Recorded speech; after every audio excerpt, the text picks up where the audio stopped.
What's up mga bilog? Another day, another vlog. So today is Tuesday, asakusuhin na natin yung mga arcade box stock natin. Kaya tara, samahan niyo ako sa day 32 ng daily vlog ko. Natapos na namin yung mga order kahapon. Pinagpipinturan at pinagbubutas na namin yung mga next arcade box para dun sa mga lagay naming parts tsaka wiring. This is another batch ulit ng mga order.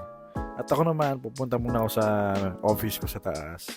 Edit ko lang konti itong mga sticker na ipiprint natin. Actually, hindi ko kasi nasabay-sabay iba pang ipiprint. Meron din akong naasikaso sa bahay. So, ito muna isa muna and other day na lang yung iba. So, this is Pac-Man design na request ni client. Kita ko na rin sa inyo yung quality ng sticker natin tsaka printing, kung gaano siya kalupit at kaganda. Ayan, makikita nyo napakakinis na mga print natin at napakalinaw na mga image. Hindi lang yan, ilalaminate ko pa yung mga sticker na yan para hindi siya basta-basta mag-fade or may scratch yung sticker na lagay natin doon sa arcade machine natin. At dito papakita ko lang sa inyo kung paano siya nilalamit. Tara! So, ganun lang siya kadali. Tapos yung mga excess lamination niya, ikakat na lang natin. Box na gagamitin natin, pinapakinis na lang ni bro para maayos mailagay yung mga sticker. Hindi magbubukol-bukol.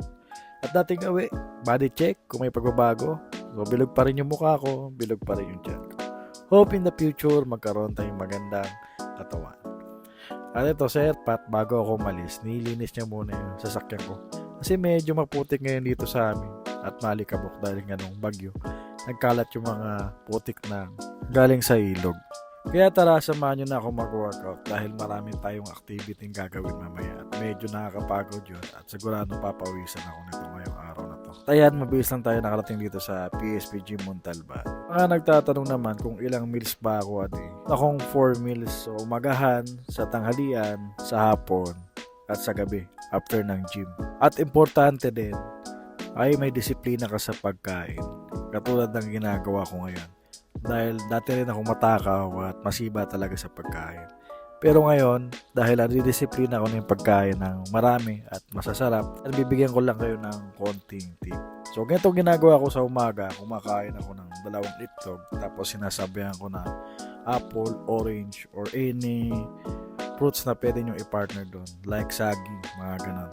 Tapos sa recounting tayo. So, ang ginagawa ko, tinitimbang ko lang yung rice to 150 grams. So, yun lang dapat yung maximum rice mo in a day. Ulam mo naman is nasa inyo, depende kung anong available. Isda, karne, gulay. Basta isang cup lang din na ulam na hindi ganun karami. Tingnan mo sa hapon, fruits naman yung kinakain ko. Like dragon fruit, saging, orange, apple, banana. So, yun yung pinakamerenda ko pag sa hapon.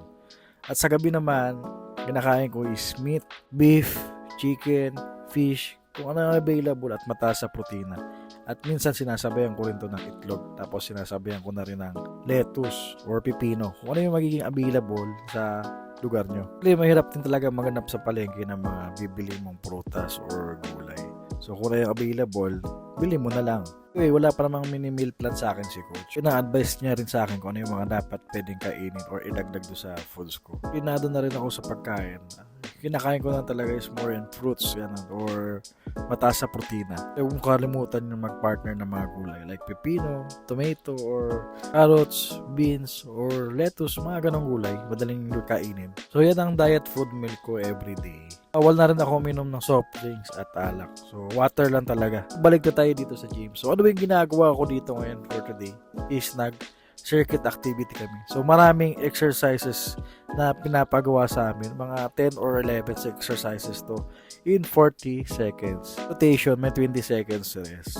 3 sets nyo gagawin yun. Nakakapagod at nakakahinga na talaga. Makikita nyo, pagod na talaga si Kapilo. Lalo na pag first timer ka, mahirapan ka talaga. Pero ako, sanay na ako eh. At dito, umabol pa kami ng TikTok bago kami umuwi. Daily challenge namin, TikTok every gym. Hanggang sa muli, kita-kits sa next videos. Bye-bye!